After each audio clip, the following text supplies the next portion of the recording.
Richard Feynman was one of the most extraordinary scientists of the 20th century. As a brilliant physicist, he pioneered an entirely new area of his subject.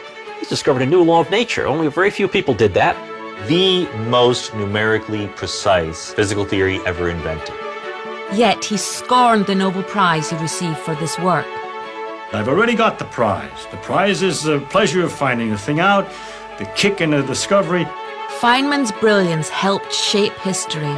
As a young man, he helped to build the atom bomb, ending the Second World War. And yet, throughout his life, Feynman rejected authority and refused to conform, preferring instead to follow his passions, from bongo playing to biology, from poetry to painting, from computing to cracking safes. Feynman's fascination with the world knew no bounds. And in his dying days as a maverick investigator on the Challenger shuttle disaster, he confronted the Washington establishment to reveal the truth about what went wrong. The stuff that I got out of your seal, and I put it in ice water. Above all, Feynman's infectious enthusiasm for life captivated millions of readers and viewers. Feynman's been a showman pretty much his whole life. Any room he walked into, everyone is looking at him. He was the center of attention. Electrons behave exactly the same in this respect as photons. That is, they're both screwy, but in exactly the same way. Here, in his own words and those of the people who knew him best, this is the story of the most captivating communicator in the history of science. But you gotta stop and think about the complexity, the inconceivable nature of nature.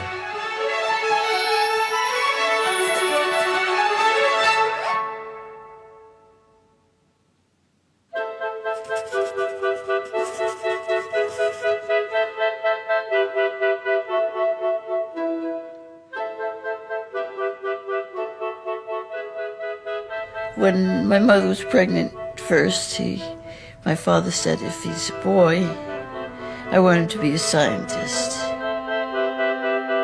Richard Phillips Feynman was born on the 11th of May 1918 during the Depression to working-class parents living in the outskirts of New York. Even when I was a small boy, Papa used to sit me on his lap and read to me from the Encyclopedia Britannica. And we would read, say, about dinosaurs. They would say something like, this thing is 25 feet high, and the head is 6 feet across. And so he'd stop always and say, let's see what that means. That would mean that if he stood in our front yard, he would be high enough to put his head through the window, but not quite, because the head is a little bit too wide. It was very exciting and interesting to think that there was animals of such magnitude, and that they all died out. And at that time, nobody knew why. So that's the way I was educated by my father. By the age of 10, Richard had his own science laboratory at home, where he tinkered with old radios and experimented with physics. He hired me for 4 cents a week as his lab assistant to amaze his friends. You know, a spark gap with voltage against it? And if you put your finger in, you get a shock. It was my job, as part of my 4 cents, to put my finger in the spark gap for his friends' amusement. Their father, Melville Feynman, worked for a company which made uniforms. This exposure to the military led to a strong rejection of authority, a value he instilled in his son. One of the things that my father taught me was a disrespect. You'd open a picture in the New York Times, maybe it was a general, and he'd say, now look at these humans, he'd say. Here's one human standing here, and all these others are bowing. Now what is the difference? Why are they all bowing to him? Only because of his name and his position, because of his uniform, not because of something he especially did. At the age of 17, Feynman won a maths competition in New York, and it became clear this was a subject in which he was greatly gifted. In 1935, he was awarded a place at the Massachusetts Institute of Technology, MIT. But away from home, for the first time, he was going to miss more than just his family. She was very beautiful, Arlene Greenbaum, the most beautiful girl on the beach. She had great dimples and long hair down to here when she unbraided it. Oh, we loved her. They were not officially engaged. She was only 15. She was sweet. We all loved her. She loved all of us. From MIT, Feynman moved to Princeton, achieving full marks in the maths and physics entrance exam, an unprecedented feat. But back home, things weren't as perfect. The family went away for a spring vacation with Arlene. We went swimming, and my father saw this lump on Arlene's neck and said to her, "What is that?" And she didn't know, but she went to a doctor, and it was the tuberculosis. We were all heartbroken. It was before there was any medicine for it. And although she was sick and dying, he married her because he wanted to take care of her. It was very hard on my mother because she was afraid he would catch tuberculosis. But my mother wasn't given a choice. The couple braced themselves for life in the shadow of TB. But another menace was about to disrupt their time together.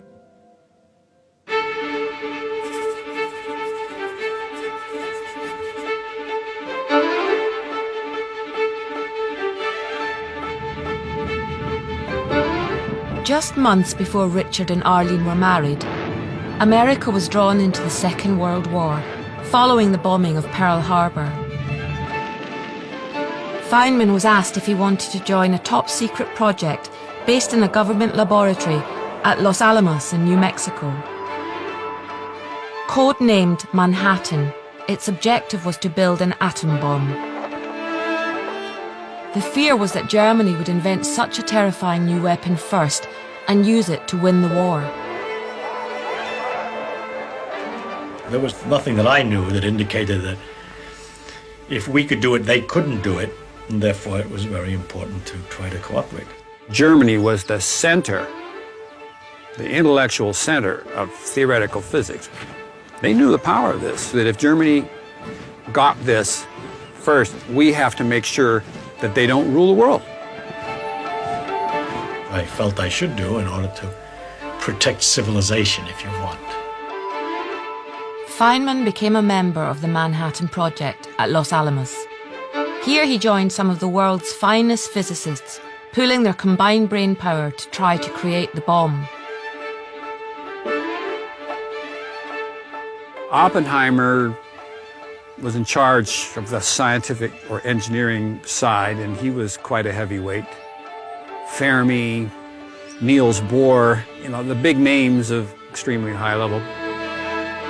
Despite being surrounded by extraordinary physicists, the challenge of developing an atom bomb so quickly was an enormous undertaking. One fundamental problem was the sheer volume of calculations required. Without computers, it had to be done manually, slowing progress enormously. That was until Feynman arrived.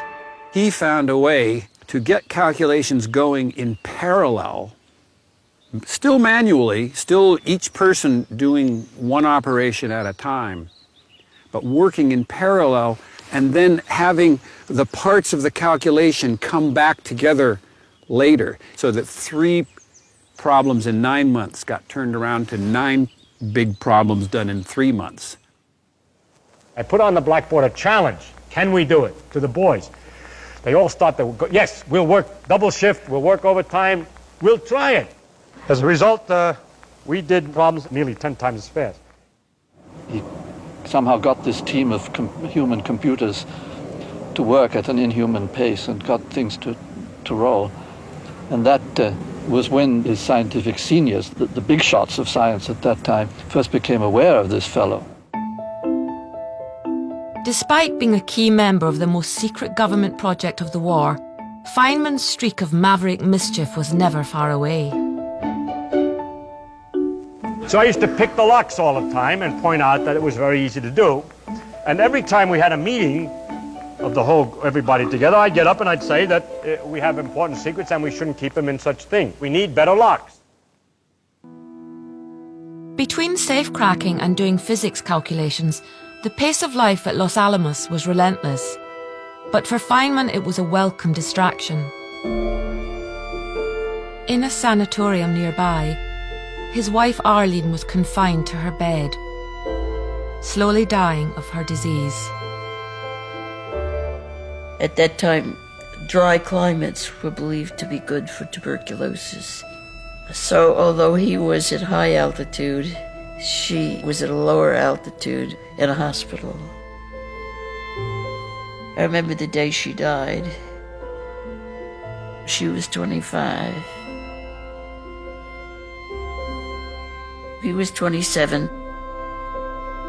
He was brokenhearted.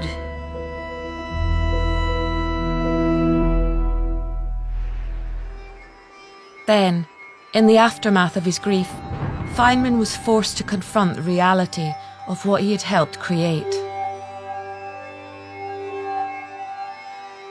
They gave out dark glasses that you could watch us 20 miles away. They're going to see a damn thing through dark glasses.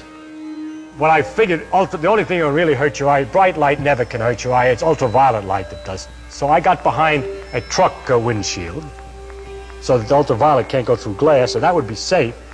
And so I could see the damn thing.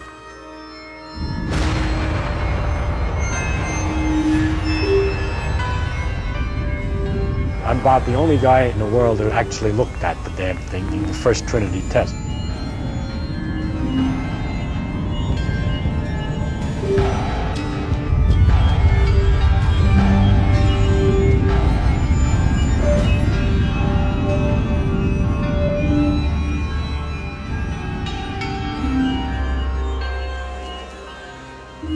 Three weeks later, America prepared to detonate a second atom bomb.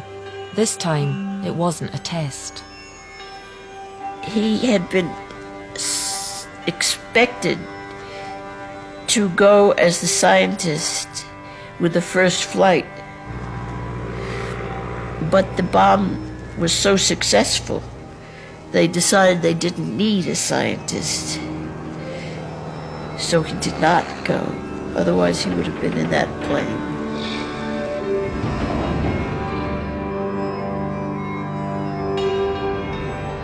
The bomb exploded above the Japanese city of Hiroshima on the 6th of August 1945. It killed more than 80,000 people. 3 days later, a second bomb was detonated at Nagasaki.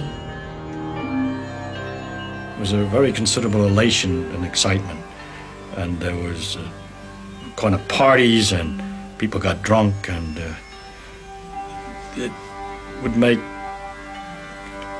a tremendously interesting contrast of what was going on in Los Alamos at the same time as what was going on in Hiroshima. Feynman was deeply disturbed by the knowledge he had contributed to the deaths of so many. He had had this great triumph on the technical level at Los Alamos, and then, of course, a terrible letdown afterwards, having run this tremendous race, and then at the end of it concluded that it wasn't, in fact, worthwhile.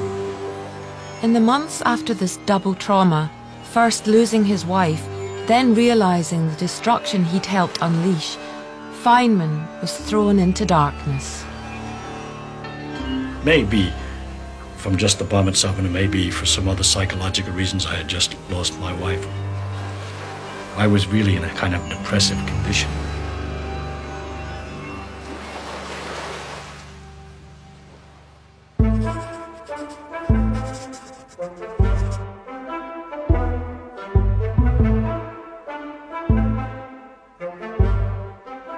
In the autumn of 1945, Feynman was invited to become a professor in the physics department at Cornell University. But he was still shaken by the events of the summer. They expected me to be wonderful to offer me a job like this, and I wasn't wonderful. I thought to myself, I haven't done anything important.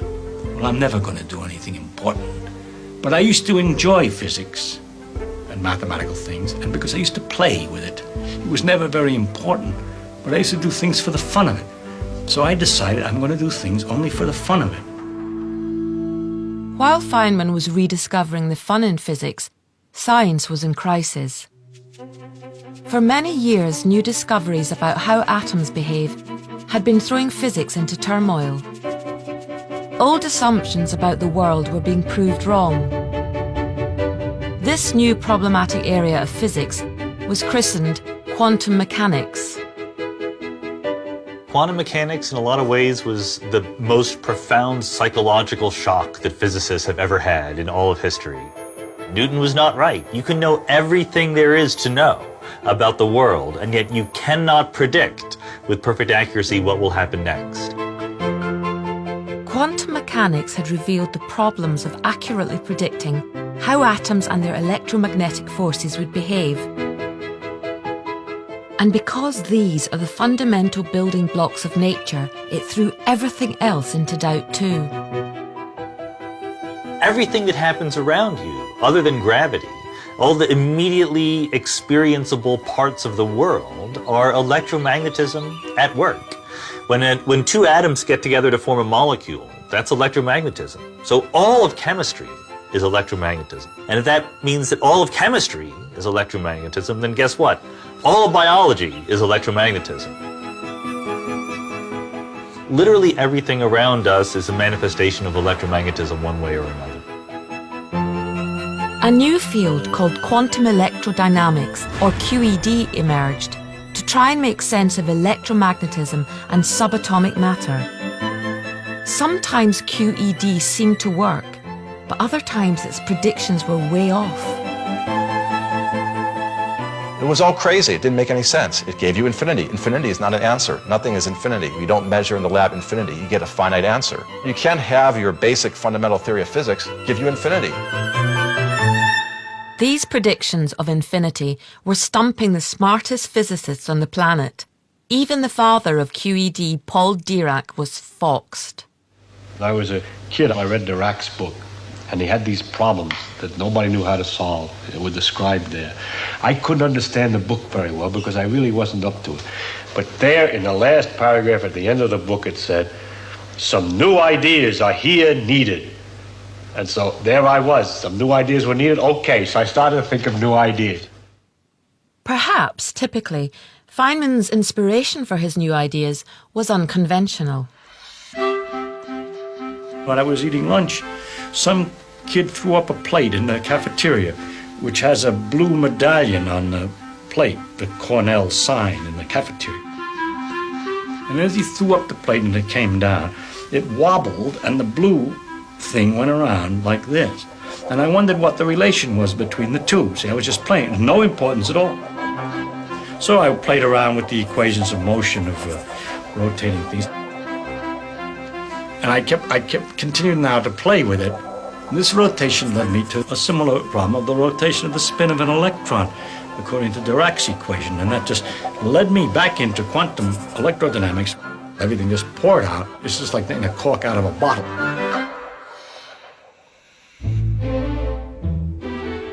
Inspired by the spinning plate, Feynman realized that the fact the equations resulted in infinity didn't mean they were wrong.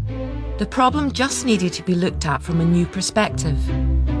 Turns out that kind of challenge was perfectly suited for someone like Richard Feynman, who, surprisingly maybe, didn't like to speculate. He wasn't the kind of modern physicist that we celebrate who's always coming up with a new theory of the multiverse or forces of nature or whatever. He really liked to work in the context of things that were supposed to be understood and just understand them better than anybody else. To work around the infinities in QED, Feynman came up with a truly revolutionary idea. It was such a strange solution, not even his sister, by then a physicist herself, recognized it as serious work. Richard said to me, "Would you go in the room and get my papers? I want to start working and my papers are in there." So I went in the room and I looked, there was no mathematics, it was these silly little diagrams. And I came out and said, Richard, I can't find your papers, it's just these kind of silly diagrams. He says, that is my work.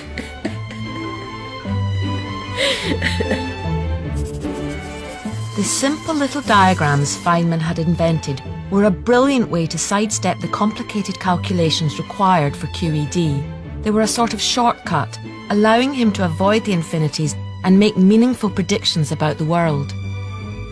He saw that there was actually a sort of pictorial way of thinking about these pictures, these equations. You could associate a little cartoon, a little Feynman diagram, as we now call them, to every one of these terms in the equation. Other people would have to work for months, and he would get it in an afternoon. And eventually that's what got his ideas noticed, because he's getting the right answer, and he's doing it much simply, even though no one understood what he was doing. Turns out to be so useful that now we're applying it to completely different fields that aren't particle physics at all. When we look at the evolution of galaxies and large-scale structure in the universe, we're finding that Feynman diagrams are a helpful way of calculating those quantities as well. Quantum electrodynamics, which is the theory that Feynman put the finishing touches on, is the most numerically precise physical theory ever invented. In recognition of this work, in 1965, Feynman was awarded a Nobel Prize for physics. He shared it with two other physicists, Julian Schwinger and Shinichiro Tominaga, who were also working on the same problem.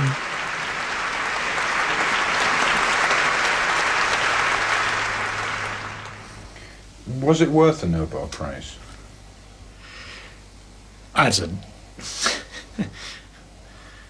I don't know anything about the Nobel Prize. I don't understand what it's all about or what's worth what. And if the people in the Swedish Academy decide that X, Y, or Z wins the Nobel Prize, then so be it. No, I think that it was entirely right and proper. It was one of the best earned Nobel Prizes there ever was, I would say. I don't see that it makes any point that someone in the Swedish Academy decides that this work is noble enough to receive a prize. I've already got the prize. The prize is the pleasure of finding the thing out, the kick in the discovery, the observation other people use it. Those are the real things. The honors are unreal to me. I don't believe in honors.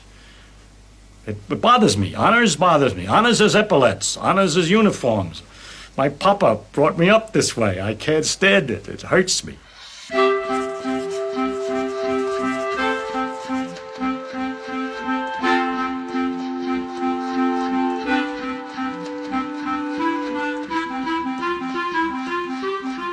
In 1959, on a trip to Europe, Feynman met Yorkshire woman Gwyneth Howarth.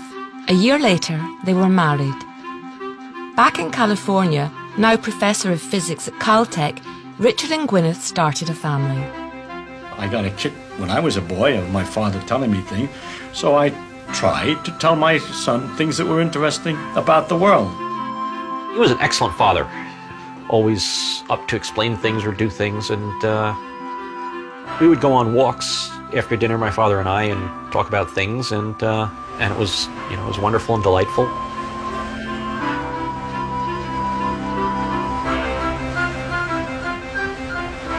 I'd ask him about things and he'd try to explain them. Physics and math and history and politics and science fiction and life, the universe and everything. I'm very lucky that I got to do that 2 or 3 times a week. Say, let's go for a walk. Sure.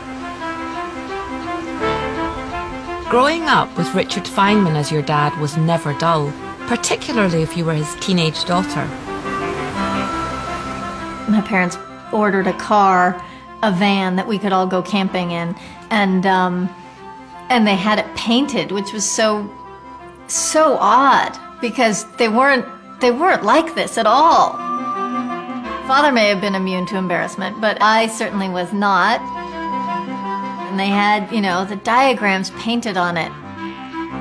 So most people thought they're Indian designs, but I remember once we just gone to McDonald's and we're in the parking lot and walking out to the car, and someone asked us, "Why is your van covered in Feynman diagrams?" And Mother says, "Because we're the Feynmans." Feynman's reputation as a communicator of science was spreading around the world.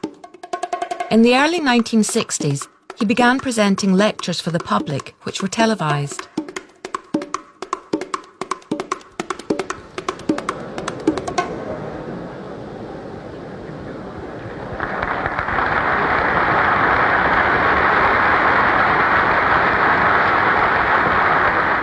Now I'm going to discuss how we would look for a new law.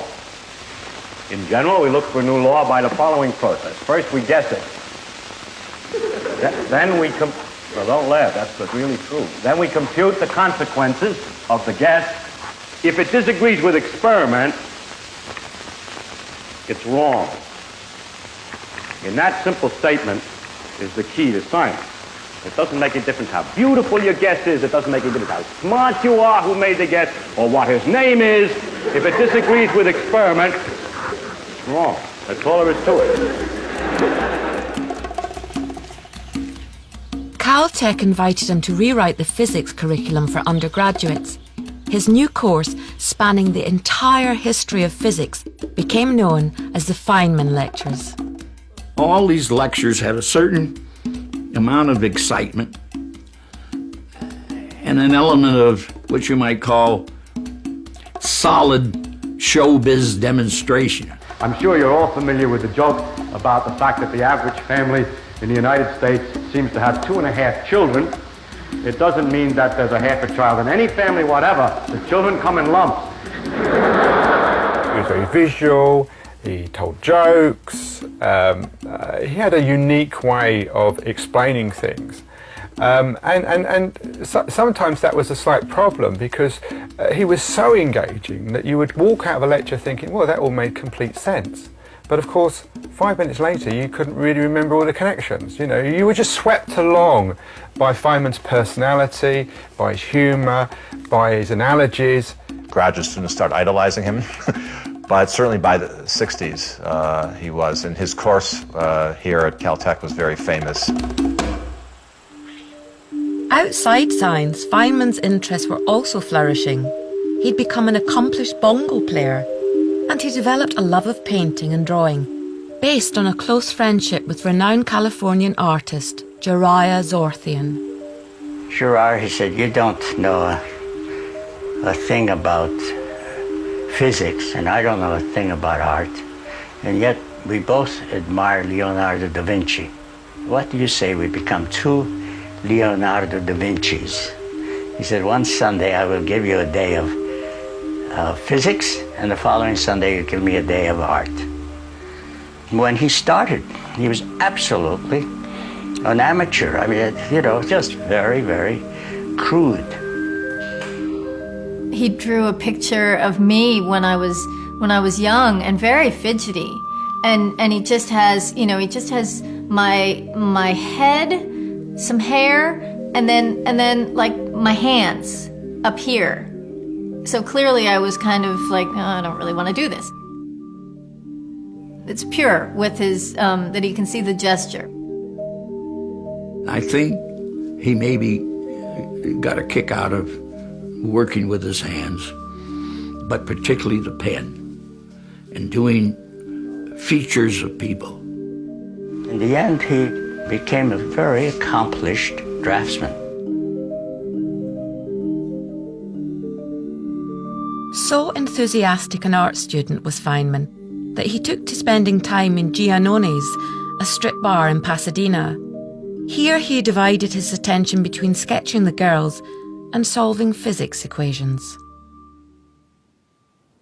Other physicists couldn't understand it and say, you know, Feynman is supposed to be a physicist, and he is a brilliant, brilliant physicist, and we need his input very often in Caltech.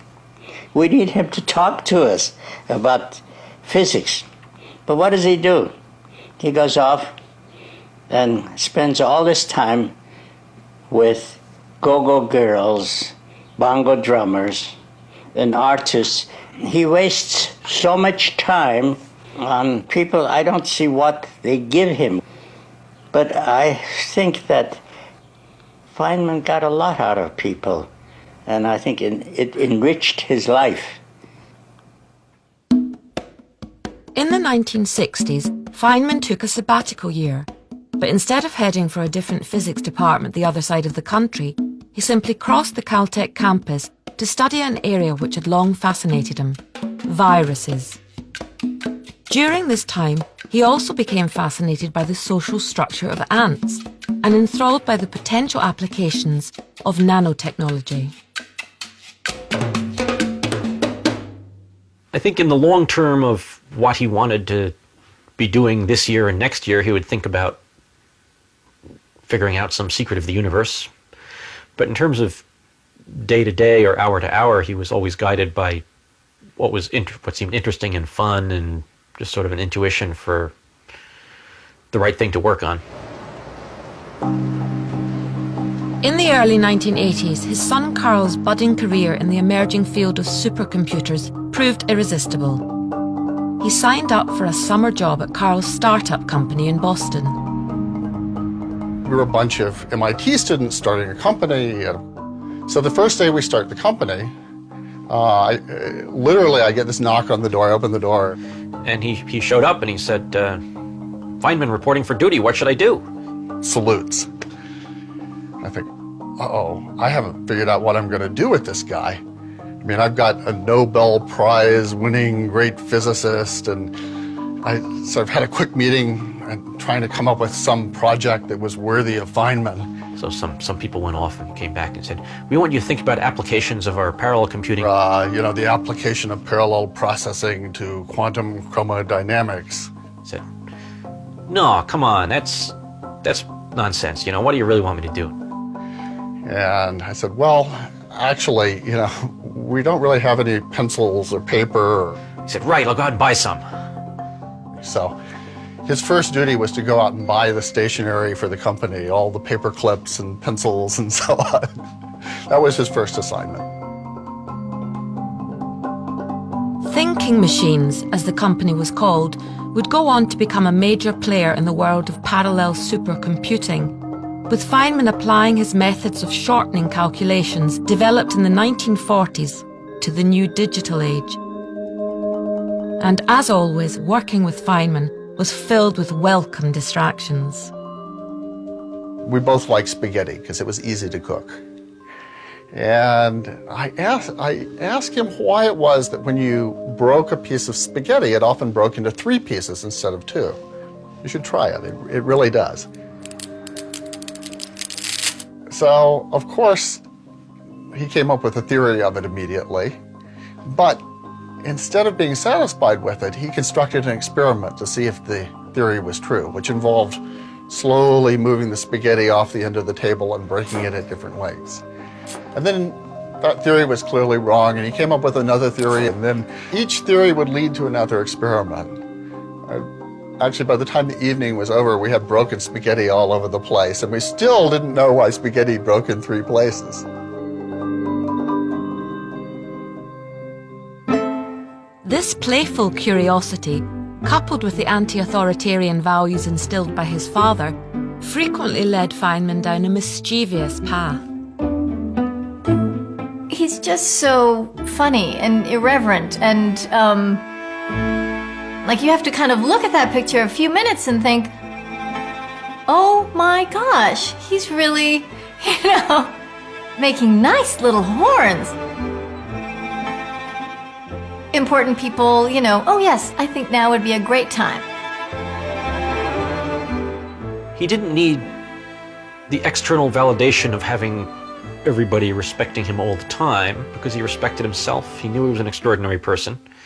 And if he came off as kind of a doofus to some guy that he doesn't know, it's okay, because he knows inside that he's a man of substance. In 1984, Feynman collaborated with his friend Ralph Layton on a humorous book of anecdotes from his life. I opened the safes which contain behind them the entire secret of the atomic bomb. It was kind of accidental how the books caught on. The publisher released the first one, Surely You're Joking, Mr. Feynman, in January of 1985. And the edition was like, I don't know, 2,000 copies or some low number. And in January, and I was thinking, January? The whole holiday season is over. Who's going to buy a book in January? But people did buy it. And Surely You're Joking, Mr. Feynman quickly became a bestseller. It remains to this day one of the biggest selling science books of all time. I do remember coming down one evening and seeing him just, giggling and clearly enjoying the book that he was reading. And I sort of looked, what are you reading? And he held up the book so I could see that it was his own, Surely You're Joking. And he said, such a character.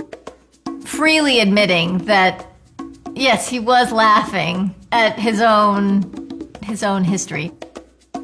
The book vividly captured Feynman's worldview, the sense of curiosity and fun guiding him through life. It was an approach he communicated to an even bigger audience through a series of BBC documentaries broadcast around the world.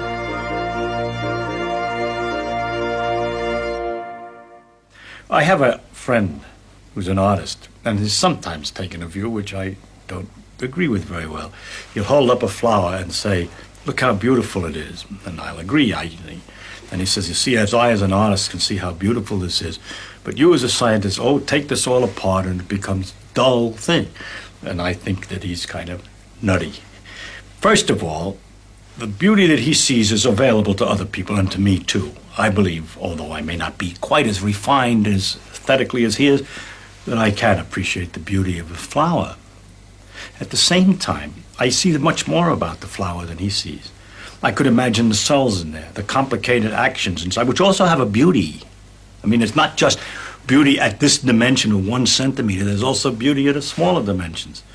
The inner structure, also the processes, the fact that the colors and the flower are evolved in order to attract insects to pollinate it is interesting. It means that insects can see the color.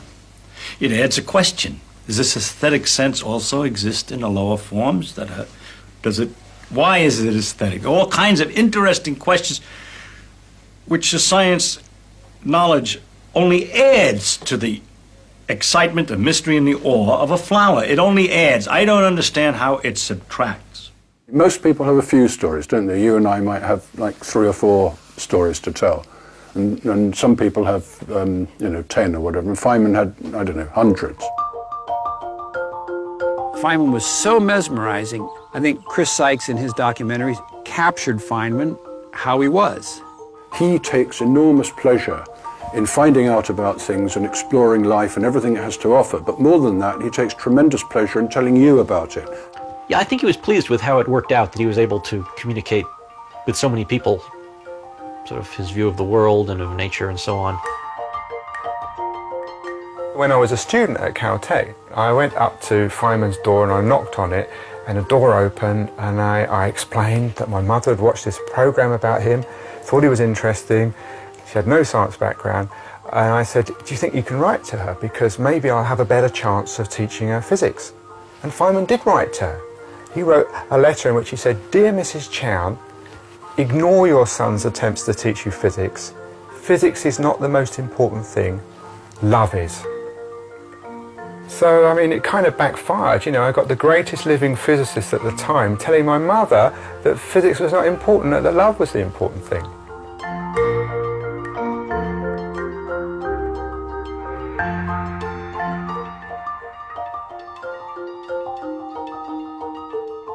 Through his films and books, Feynman had touched the lives of millions.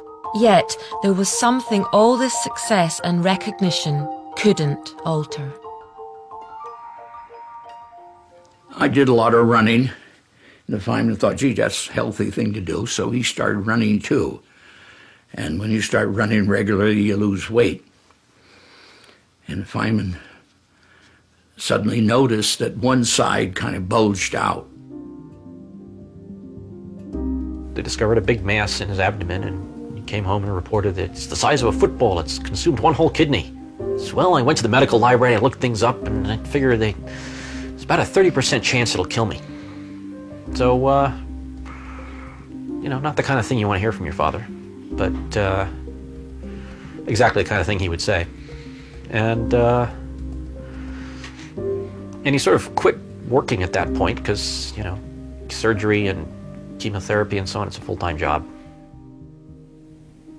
One day, his secretary, Helen Tuck, called me up to tell me that Dick had cancer and he was going into the hospital for an operation the following Friday. And it was a very dangerous operation, and it was not assured that he would survive it. I promised not to tell anyone, and he didn't know that I knew. And I told him somebody had found an apparent error in a calculation that we had done and published together. And so on Monday morning, we met in my office, and he sat down and started working. And he was consumed by it. All of his energy, all of his attention was devoted to solving this problem. And we worked on it all day long. And finally, at 6 o'clock in the evening, we decided that the problem was intractable. It couldn't be solved. We couldn't figure out what the answer was. And we gave up, and we went home. 2 hours later, he called me at home, at my home, to say that he had solved the problem.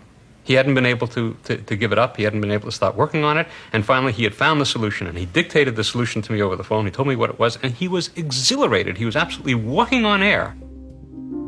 Feynman would recover from this first operation for cancer, but the disease would never completely go away, and he would always be living under its shadow.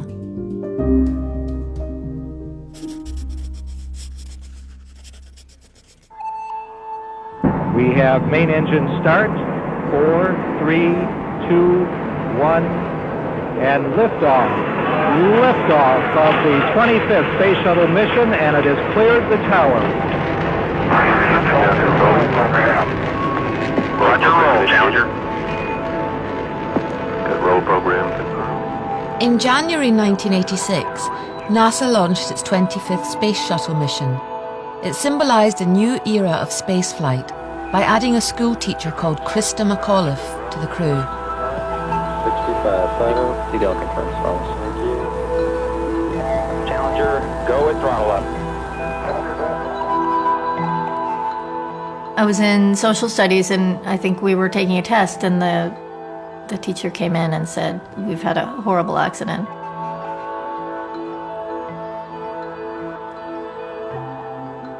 Flight controllers here looking very carefully at the situation. We have no downlink. And then coming home, and my parents had already seen it, and which was unusual because they didn't really watch TV. Watch your data carefully. Take hard copies of all your displays. Make sure you protect any data source you have. The loss of their space shuttle and its crew of 7, live on TV, shocked America. The country was thrown into mourning. Our nation's loss is first a profound personal loss to the family, the friends, and the loved ones of our shuttle astronauts. But there was one question everyone wanted an answer to. What had gone wrong? A presidential commission was hastily put together to find out, but it was comprised largely of space industry insiders with close ties to NASA. Someone independent with unimpeachable scientific credentials was needed. I have a policy practically of never going near Washington. And I called up various friends of mine who were connected to the space program one way or the other and tried to ask them if they didn't see whether I should go or somebody else could do it just as well. His friends would, "Dick, you gotta go, you know, because you're the only guy who can cut through the bullshit." He asked me what I thought he should do, and so I just asked him, "Well, do you think it's an important problem?" He said, "Yes, he did." I said, "Do you think you can make a difference?" And he said, after a while, I said, "Well, yeah, probably can." I didn't say another word. And after a few minutes hesitation, he said, "To hell with you, Hibbs," and hung up. Feynman broke his policy, and within days of the accident, he had joined the inquiry in Washington. The investigation was led by William Rogers, an ex-Secretary of State and the ultimate Washington insider. His formal bureaucratic approach was the polar opposite of the freewheeling maverick professor. Mr. Rogers, he knew nothing about it. I had been on accident boards before, and I took the opportunity. I said, hey, I just did one of these investigations. Would you like to see it? And I think reluctantly, Roger said, yeah, okay, you can show it to us, but we're not going to do it that way. And so I went through this very logical step-by-step process of how you investigate a space accident. And Roger said, no, we don't have the technical capability to do that. And that's when Feynman butted in. He said, no, I like that. I think that's a smart way to go. For Feynman and the chairman, it was the beginning of a poor relationship. But for the professor and the Air Force general, it was the start of a close friendship. And he just was the smartest guy in the world. And he had a reputation for integrity. You know, he's the most honest guy in the world. He didn't accept something unless he really could prove it. The two men began touring the US, visiting NASA sites where the shuttle was made, questioning the engineers and managers. In the process of speaking to the engineers, you realized, wow, some of them won't talk to me right now because the managers are in the room, you know. It wasn't simply a technical puzzle. There was a human puzzle going on, too. Writing home to Michelle and Gwyneth, Feynman expressed his frustration and excitement at his hunt for the truth. Dearest Gwyneth and Michelle, this is the first time I have had time to write to you. I already smell certain rats that I will not forget because I just love the smell of rats, for it is the spur of exciting adventure. But there was a problem. NASA managers didn't want to reveal the full extent of their knowledge. The result was a smokescreen. NASA wanted to control everything that they gave to the commission and actually withheld things. They didn't lie, but they certainly didn't go around blabbing the truth either. What Feynman didn't know was that General Katina had a secret source inside NASA. Sally Ride was America's first woman in space and another commission member. She privately told the general that NASA had long had doubts about how the rubber O-rings, the seals in the shuttle's solid rocket boosters, worked in the cold. And the temperature on the morning of the launch had been below freezing. The general needed to get this information to Feynman without compromising his source. The chance came after supper one evening at Kutina's house. The general restored classic cars. I took him out in the garage to show him the car, and Feynman really isn't interested in cars. So we walked around the car, and I showed him the interior, and I showed him where the engine was. And Feynman looked at my workbench, and he sees a couple carburetors out there. And he says, Katina, what are those carburetors? And I said, oh, they're from the Opel, and I keep one put together, and then one I take apart and clean. And then the thought came to me, I needed to get the idea of cold and O-rings and leakage across. I said, you know, Professor, these doggone carburetors have O-rings and they leak when they're cold. Feynman had his answer. And he also had an inspired idea about how to convey it to the world's press.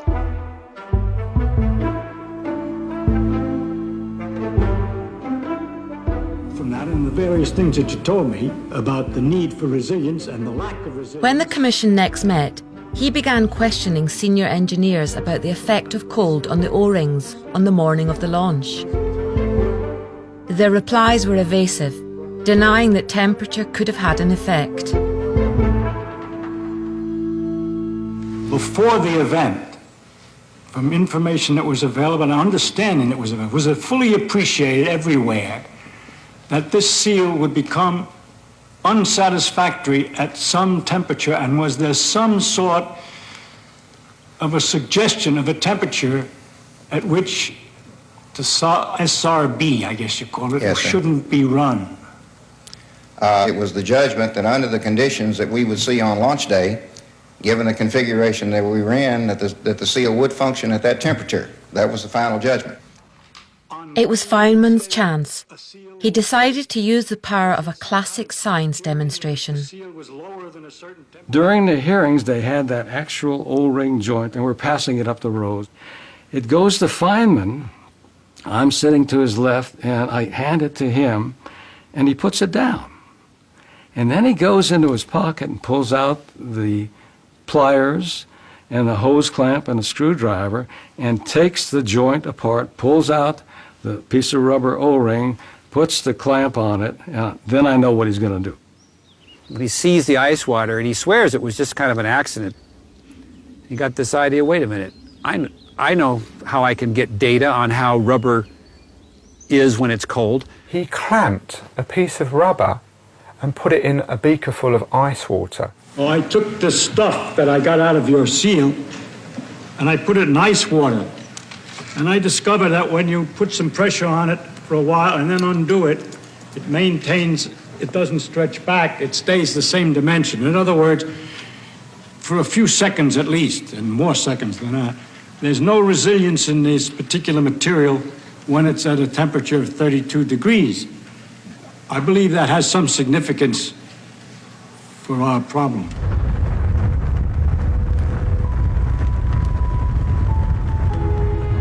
The O-rings, which were supposed to create a seal around the solid boosters, had got so cold they'd lost their ability to flex and to fill the gap between the boosters. And that's why the fuel had leaked and the shuttle had exploded. Feynman had nailed once and for all that the cold could have been the cause of the shuttle's failure just 73 seconds after launch. It really was a turning point in the investigation. It couldn't be ignored. In the summer of 1986, the Commission's report was submitted. In its appendix, Feynman added a stark reminder about the limits of science. His last recommendation, I think, was really summed it up in one simple paragraph. For a successful technology, reality must take precedence over public relations, for nature cannot be fooled.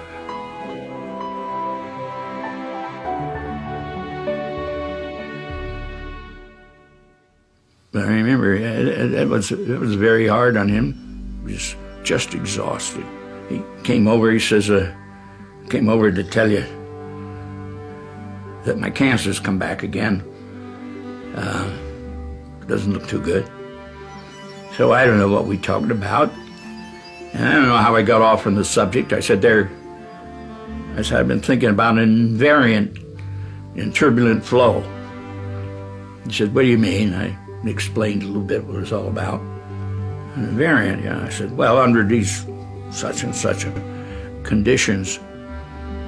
He says, let's see. So I had a notebook there. He took the notebook and he wrote it all down, step by step. I think it took 13 steps to get to that. He says, yes, that's true. It is an invariant. Then he says, you got me thinking about physics again. I can go home now. Feynman went into hospital for the last time in February 1988. His kidneys were failing, and he decided he didn't want to go through with dialysis to prolong his suffering. And I still sort of thought, no, this isn't the way it is. But he was able to handle a lot of physical difficulties as long as his mind was sharp. When a person is dying, their hands move a little. And the nurse who was there says he's not trying to communicate, that's just natural. And he raised his hands like this, and he went like this, which, if you know it, is the symbol that a magician gives when he's going to do a trick, okay? And he went He was communicating, again, of his observations of the world. The doctors were wrong. He could hear. He could move if he tried hard enough. And he could hear and understand what was being said. And those were his last words. Richard Feynman died on the 15th of February 1988 in hospital in Los Angeles at the age of just 69. When I took my last walk with Richard Feynman, he was telling me a bunch of funny stories, but I realized the message behind the stories was that he was about to die of cancer, and I got very sad. And he noticed it, and he asked me what's wrong. And I said, I'm sad because I'm realizing that you're about to die. And he said, yeah, that bugs me sometimes too. But not as much as you think, he said, because you realize that at some point in your life, you've told a lot of stories, and those stories are going to stay around even after you're gone. Today, over 25 years since his death, Feynman's prophecy has more truth than he could ever have imagined. Through an invention that hadn't been created when he died, his stories do live on. Because through their reimagining on the World Wide Web, a new generation is discovering the delights of time with Feynman. It's fantastic to just be able to Google Feynman, Richard Feynman, you know, any kind of variation, and there it is. You know, you have a lot of stuff out there. I see my father referenced in popular culture a lot more now than when he was alive. I have a friend who's an artist and has sometimes taken a view which I don't agree with very well. He'll hold up a flower and say, look how beautiful it is, and I'll agree. And he says, you see, as I as an artist can see how beautiful this is, but you as a scientist take this all apart and it becomes a dull thing.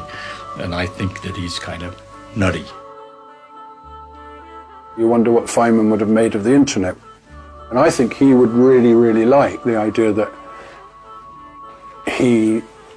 he's spread all over the world in clips, short and long, on the internet for maybe all time. I think he'd like that. You know, then you just touch it like this. A poet, I think it is. And you bring his voice right back, you know. The whole universe is in a glass of wine. I don't know. I don't think we'll ever know in what sense he meant that. For the poets don't write to be understood. I know what I'll remember him for being a good brother and a good person. He wasn't just the scientist, he wasn't just the artist, he wasn't just the educator. He was physics with a human face. You know, he showed that in order to be a top-ranked physicist, you can still be a human being. So I think that's a very important legacy to people who want to do science. You know, it's a human endeavour, and he showed that.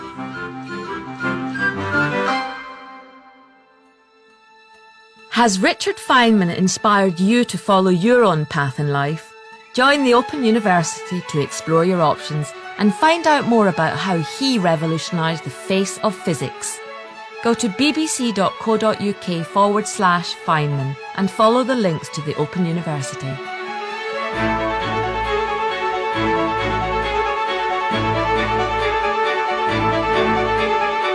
Mock the Week looks back at Royals next on BBC Two, then a culture show special on the Smiths at 11.